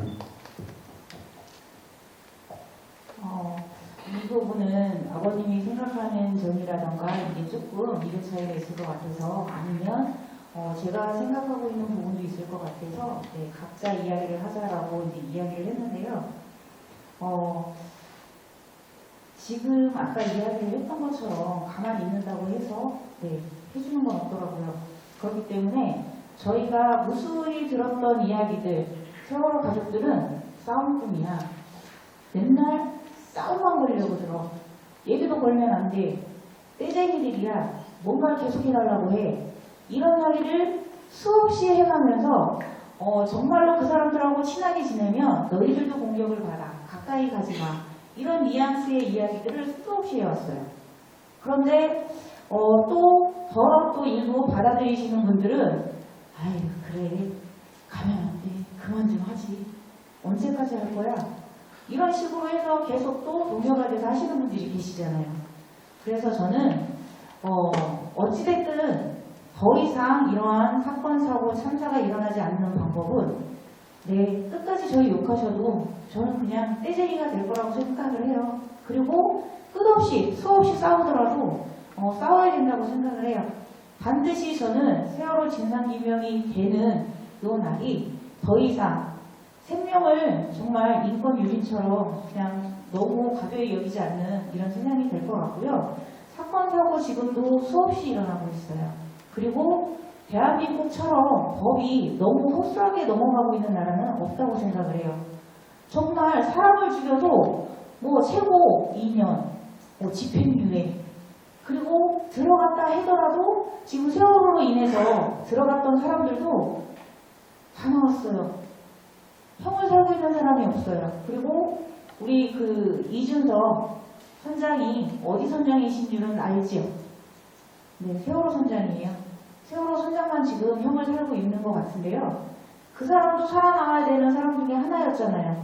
정말 책임을 져야 될 책임자들이 오롯이 내가 잘못했습니다라고 법원에서는 수없이 이야기를 해요. 꽃도 피워보지도 못했던 우리 아이들이 너무 안타깝게 희생이 됐다. 그리고 부모님들한테 정말 죄송하다.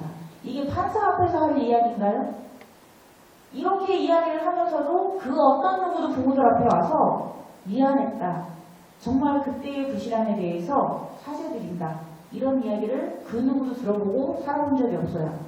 그렇기 위해서는 적어도 우리가 책임자들이 사죄하고 정말 이런 날까지는 저희가 정말 나쁜 사람이 되더라도 반드시 진상규명을 할 때까지 그 욕 들어먹으면서 살 건데요. 여러분들이 그 옆에 디딤돌이 돼주시면서 야, 내 가족이 그렇게 희생이 됐는데 너희들 같으면 이렇게 안 싸우겠어? 라는 이야기를 좀 보탬이 돼주셨으면 좋겠고요. 지금 기록들, 가족들 포함해서 기록도 굉장히 많잖아요. 궁금한 점 있으시면 언제든지 아까 아버님이 연락처 주셨다면서요. 네, 연락 주세요. 네, 아마 같이 읽으면 더 힘이 날 것 같고요. 그리고 저희는 선박이나 오히려 이 미진한 부분들, 변호사들처럼 많이 알고 있는 부분들이 없어요. 그래서 함께 해보려고는 했었지만 끝내 협조해 주신 분들이 없기 때문에 이렇게 힘들게 저희 스스로 또 이렇게 찾아가면서 하고 있는데요. 네, 잘 알고 계신 분들이 계시거나 이렇게 소개해 주실 분들이 계시면 스스럼 없이 서스럼 없이 연락해 주시고요. 함께 끝까지 힘내서 해주셨으면 너무 감사드리겠습니다. 네.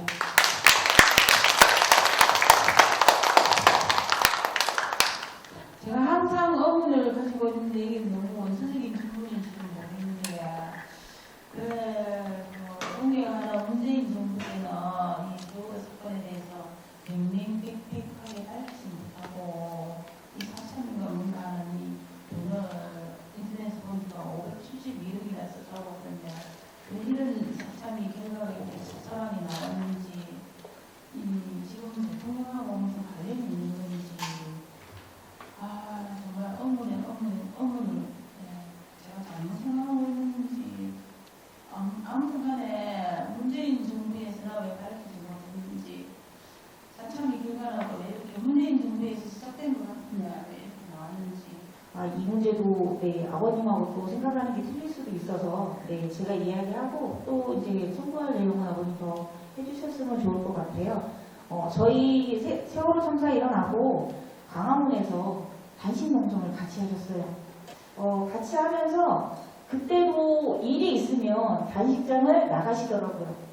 그리고 나서 다시 들어오실 때 우리는 이런 단식 원하지 않는다. 정치인들의 필요로 인한 우리 세월호 농성은 필요치 않고 그리고 정치를 하시는 분들은 정치를 위해서 국회나 청와대에서 하셨으면 좋겠다는 이야기를 드렸고요. 조금 강단 있게 딱 부러지는 대답을 안 하셨어요. 그렇기 때문에 그때도 이야기 듣고 청와대에 가서 농성을 하셨고요. 그리고 늘 보는 모습에 강단 있는 모습을 거의 못 봤어요. 그런데 우리한테 그때 당시에 우리의 세월호 진상규명을 위해서는 문재인 대통령이 돼야 된다. 이런 이야기가 굉장히 많이 돌았죠. 그리고 당연히 아이들한테 꼭 약속 이행을 해주겠다. 방명록에 수없는 그 아이들한테 약속들을 많이 남기셨어요. 그렇기 때문에 당연히 해줄 거라고 생각을 했고요. 그래도 이런 일들을 함에 있어서 어려움은 있겠지라는 생각을 했어요. 그리고 이 영상이 나오고 그리고 나서 우리 특별수사단이 꾸려졌는데 우리 윤석열 그리고 임관혁 그리고 누가 있나요? 아무튼 그때 특별수사단 했던 이 사람들이 백서처럼 명명백백히 밝혀주겠다고 이야기를 했었잖아요. 근데 세월호 참사 일어나고서부터 세월호에 관련된 조사들을 했던 사람들이에요. 그렇기 때문에 본인들이 14년도부터 조사하고 이랬던 내용들을 한꺼번에 뒤집어 엎고 그때는 정말 잘못했어요. 그래서 다시 시작해야 돼요. 이런 걸 하기에는 정말 힘들 것 같다라는 생각하에 제가 우리 11월 11일 날 특별수사관이 이제 발표가 됐고요. 11월 13일 날 제가 청와대로 1인 시위부터 시작을 하려고 올라갔어요.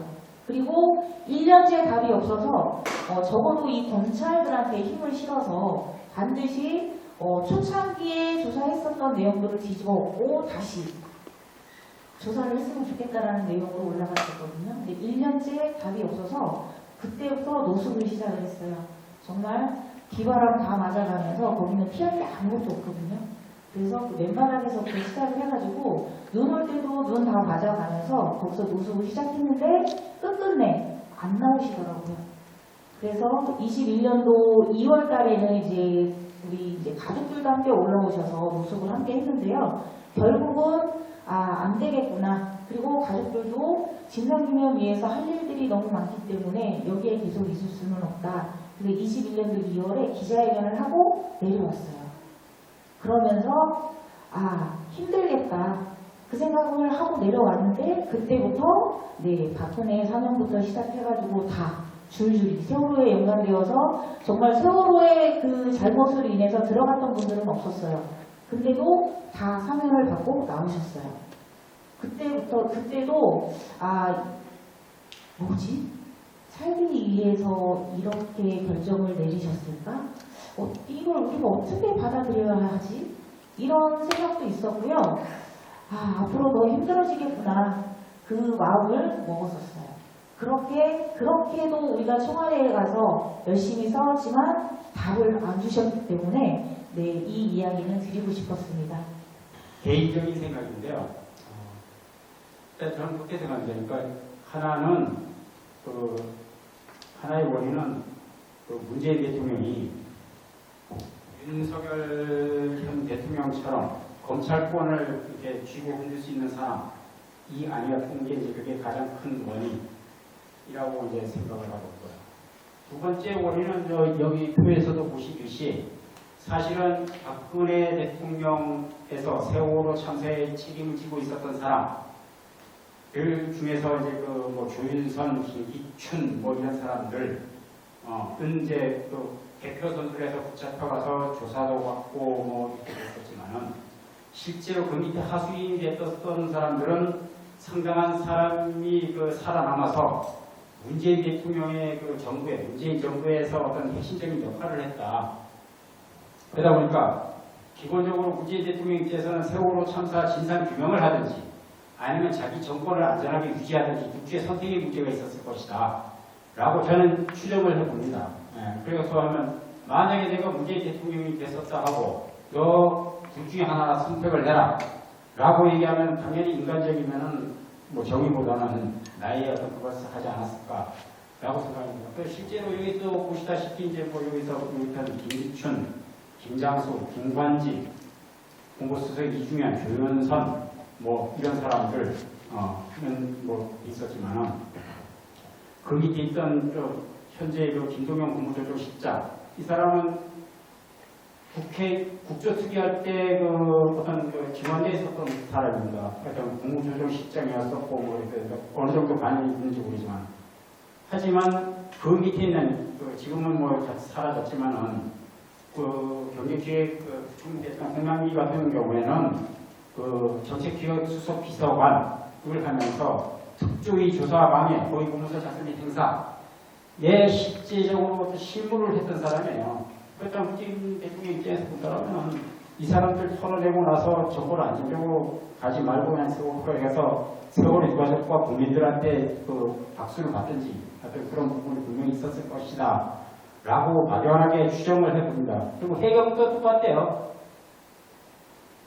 그 중에서도 또 잘 아시다시피 김관지 같은 사람, 고단체 신인호 권영훈 같은 사람은 지금 윤석열 정부에서도 중책을 맡고 있는 부분도 분명히 있고요. 그렇지 해경 같은 경우에도 보면은 김홍희 지금 서해 월급인가 탈인가 사람들 공무원 때문에 문제 많았던 구속도 되고 했었던 사람. 그 사람 같은 경우에도 실제로 이 사람도 세월호 사고 당시 상황실에서 구조 지휘하는데 혁혁한 역할을 했고 그럼 진상규명 대상이다. 그런데 오히려 이 사람 승진시켜가지고 그렇게 됐었고 이 사람과 여의태 같은 경우에는 나중에 재판 받아가지고 무죄 선고되긴 했지만은 그 당시에 경비안전과장, 경비과장, 그래서 총경 직할을 임무를 수행하고 있었는데 그 뒤에 경무관으로 승진해가지고 그걸 했었다. 고명석 이런 사람들도 그렇고 그래가지고 실제로 선택이 문제였다 저는 그렇게 생각해요. 그게 맞는지 안 맞는지 모르겠습니다. 제가 지금까지 수많은 가사를 써보고 시나리오를 써보고 했는데 제가 내린 결론은 이것입니다. 사실은 아니고 좀 전에 자료 때문에 추가 질문입니다. 좀 전에 선생님 계신 분이 정의를 위했지 왜 이게 문재인 정부에서도 세월호 관련 제도에 대한 진상규명이 안 되냐 해갖고 질문에 대한 답변이 그거니까 그럼 그 일종의 가해자인 박근혜 정권의 총수했던 사람들이 문재인 정부에서도 핵심 조직을 하고 있다고 하면 어떤 인적 때문에 안 됐다. 그걸 이해하면 되지. 적어도 자기가 자기 진상규명을 못할까요? 그러니까 다양한 제가 생각할 저는 왜 키워주고 있는지 다양합니다. 그걸 좀 모르는 게 그래서 제가 추가 질문을 드리려고 하는데 그 보면 찌는데 죄송합니다. 그러면은 결국 박근혜 정부의 핵심 인사들 그러니까 체크는 돼 있어야 선생님이 그지 책임별로 그랬는데 궁금해서 그럽니다. 논쟁을 하자는 건 아니고 뭐 예를 들면 우리 아시고 아까 제가 쌤이 찍으신 거 스크린 기준으로 말씀드린 뭐 김기춘, 김장수, 김과준 뭐 이런 사람들 제가 가져왔는데 이거 보면 박근혜 정부 핵심 조직 인사하고 문재인 정부의 핵심 인사는 이제 굳이 연관한다면 그 체크해주는 것 중에 김동연, 지금 경기도지사 김동연 맞지? 그러면 홍남기 이런 정도란 말입니다. 좀 추가 설명 부탁드립니다. 하여튼 질문은 왜 문재인 정부에서 해결이 안 됐냐? 그 답변은 박근혜 정부 인사를 이어져서 그렇다 문재인 정부로. 현 경기지사 김동연 씨에 대한 부분은 제가 찾았는데 정확히 어떤 그런 걸 찾지 못했습니다. 다만 홍남기 정책기획수석비서관 당시 그리고 나중에 와서 기획재정부 장관님 교체부총리 되신 분 같은 경우에는 그 당시에 그러니까 2014년 세월호 사고 당시 그 직후에 청와대도 그렇고 4월 한 23일, 24일, 25일 이때서부터 이제 실제로 이제 서류를 만들기 시작합니다. 첫 번에 이제 선장과 선원들이 승객들을 보고 도주했다. 그래가지고 이제 모든 화살이 선원들한테 돌아가 있다가 한 3, 4일 지나면서 해경의 구조 시스템이 제대로 돌아가지 않고 그러면서 이거 부시 구조 아니야? 극장 구조 아니야? 뭐 이런 식의 이제 대주면서부터 하니까 이 사람들이 이때서부터 서류를 조작하기 시작합니다. 그건 명백합니다. 근데 그 서류를 조작하기 시작하면서부터 주도적인 역할, 회의를 하고 회의록을 만들고 안을 내고 뭐 이렇게 했던 그 부분에서 이 홍남기 이분이 개입된 건 틀림없다. 그걸 진술서도 있고 심지어 유춘봉이라든가 뭐 이런 사람들 이건 홍남기가 했어요. 그런 진술이 다수 있습니다. 그렇게 돼 있기 때문에 그건 있고. 그 다음에 이제 우리 유가족들이 되게 중요시 여기는 그 사참위, 그러니까 일기 특조위 조사방에 와 관련돼가지고 김재원이 3분 도둑 반환을 하고 그 다음에 어느 호텔에 모여가지고 그래서 예산을 삭감하고 감사원 감사를 하고 그런 시나리오를 쓰고 하는데 이때도 김동연 씨가 홍남기 씨가 개입된 건 틀림없습니다. 다만 다른 사람들은 대충 조사도 받고 진술도 하고 신분을 와서 불러와서 조사도 받고 했는데 이 양반은 문재인 대통령 시절에 국무조정실장이 됐다 다시 경제기획부총리가 되면서 아예 그 조사 대상에서 빠져 있었었다. 이것도 팩트다. 그래가지고 그 부분에 아까 이 김동연 현 경기지사에 대해서는 논하는 것 자체는 맞는지 안 맞는지는 저는 모르겠습니다. 다만 아까도 말씀드렸듯이 2014년도에 이제 그 세월호 특조위 국조특위하지 않습니까? 6월 말에서 7월 한 11일까지 이때 김동연 씨가 국무총리, 국무조정실장 그쪽 자격으로 해가지고 와서 증언도 하고 어쨌든 간에 그 한 축을 담당했던 것만 틀림없다. 이렇게 말씀드리고 연장에서 이제 홍남기 씨 같은 경우에는 그 부분이 있고요. 조금 전에 말씀드리고 그 당시 이제 신인호, 권영호 이런 양반 같은 경우에도 문재인 정권에서도 상당히 중요한 역할을 합니다. 그리고 더 나가서 이제 윤석열 정권에 와가지고 안보관리실에서도 와서 하고 어떤 사람은 사관학교 교장으로도 가고 그랬던 부분도 분명히 있고 그래가지고 아까도 말씀드렸듯이 이 부분을 정확히 털어내려면 이 사람들까지 다 확인해가지고 털어내고 그렇게 했어야 되는데 그것을 윤석열 대통령 지금 몰아붙이듯이 해서 몰아붙였다라면 가능했을지 모르지만은 아마도 그걸 하지 못했기 때문에 진상규명이 못 되지 않았나 라고 저는 생각하고 있는 겁니다. 9년의 세월을 열심히 기록하고 찾아내고 하셨던 박종대 선생님 책이 세월호 사건 기록해가지고 연구해서 저기 앞에 있거든요. 오늘은 구조 방기에 대해서만 얘기를 했지만 그 책에는 모든 것들이 거의 다 들어있으니까 궁금하시면 꼭 책을 구입을 하십시오. 그리고 오늘 이걸로 시간이 너무 아까워서 이제 어쩔 수 없습니다. 마무리를 하겠고요. 하지만 오늘은 마지막 순서로 또 특별한 이벤트가 하나 있습니다. 세월호 작품을 그린 분이 계셔가지고 이분이 유가족협의회에 기증하고 싶다고 하셔서 직접 그림을 가지고 오셨는데요. 그분을 이렇게 저렇게 제가 설명하는 것보다 그분 작품 중에 어둠을 탓하기보다 초안자로 밝히는 것이 더 낫다라는 작품이 있습니다. 이 작품 하나로 이분이 소개가 되지 않을까 싶습니다. 엄경근님을 모시겠습니다. 이 작품은요, 저희 학교에는 세월호 추모 추관이 운영이 되고 있는데 그 소소리 바람이라고 하는 학생들이 자체적으로 운영하는 동아리가 있거든요. 그래서 이번에 그 세월호 추모 기간 동안에 우리 세월호 유족분들 모시고 그 기간 행사를 하면서 제가 이 작품을 한 점 그리게 되었습니다. 그래서 일단 그냥 저는 아이들한테 너무 미안했어요. 세월호 친구랑도 마찬가지고 어른으로서 그다음에 간대학교에서도 저는 개인적으로 되게 비겁하고 무력한 어른이지만 우리 간대학교 아이들이 스스로 소소리바람이라는 동아리를 만들어서 세월호 추모 기간을 지내는 게 너무 감동이었습니다. 일단 작품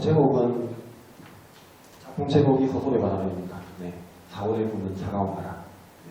그리고 여기 지금 비닐을 씌워놨는데 파도 아래 파도가 전부 다 지붕으로 형상해놓고 그 파도 아래는 전부 다 불빛들을 넣어놨거든요. 이 작품을 선물까지 드리기까지 되게 많은 용기가 필요했는데 우리 간지학교의 최고경 선생님 많이 도와주셔서 감사하고 좋은 위로가 되었으면 좋겠습니다.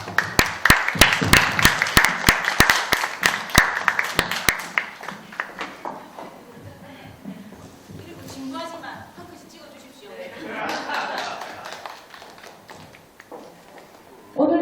오늘 이것으로 오늘 일정을 마치도록 하겠습니다. 국가가 책임지지 않는 참사 앞에 어떤 부분은 투사가 되고 어떤 부분은 기록을 찾아서 헤매는 기록 연구가 됩니다. 그리고 어떤 부분은 현장을 찾아다니면서 기록을 위해서 영상을 잡게 되는 부모가 됩니다.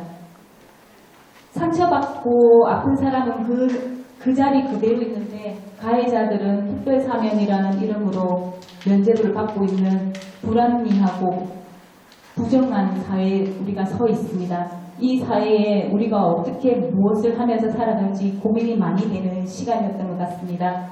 지금 이 정부가 듣는 말 중에 하나가 역사를 믿은 민족에겐 미래가 없다라는 말이 있습니다. 아주 흔한 말인데 오늘 이 자리에선 그 어떤 정부를 넘어 참사를 기억하지 않는 사회는 안전한 사회가 될 수 없다라는 말로 마무리하겠습니다. 긴 시간 함께해 주셔서 감사하고요. 유가족분에게 큰 박수로 응원 박수 부탁드립니다.